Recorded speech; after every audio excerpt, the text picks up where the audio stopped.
शिवसेना उद्धव बाळासाहेब ठाकरे गटाचे अधिकृत उमेदवार ओमराजे निंबाळकर, शिवसेनेच्या उपनेत्या सौभाग्यवती अस्मिताताई गायकवाड याचबरोबर महाविकास आघाडीतील सर्व पदाधिकारी आणि महाराष्ट्राची कुलस्वामिनी तुळजाभवानी मातेच्या मंदिरात मातेची आरती करून या प्रसंगी मशाल प्रज्वलित केली आहे। महाविकास आघाडी तथा शिवसेना उद्धव बाळासाहेब ठाकरे पक्षाचे धाराशिवचे अधिकृत उमेदवार ओमराजे निंबाळकर यांनी उमेदवारी अर्ज दाखल करण्यापूर्वी प्रथम महाराष्ट्राची कुलस्वामिनी तुळजाभवानी मातेच्या मंदिरात पूजा आणि आरती केली।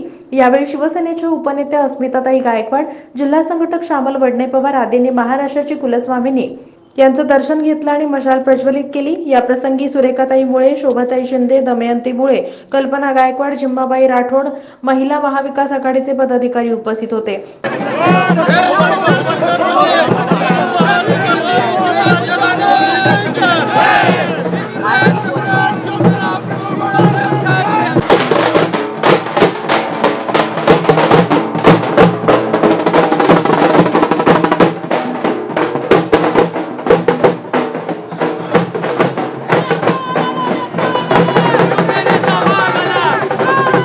काँग्रेस कमिटीचे जिल्हाध्यक्ष धीरज भैया पाटील, अभिजित चव्हाण, अमर मकर, अमोल कुतवळ, श्याम पवार, सुनील जाधव, संजय भोसले, चेतन बनगर, सुधीर कदम, मुकुंद दादा डोंगरे, धैर्यशील पाटील आदी पदाधिकारी यावेळी उपस्थित होते।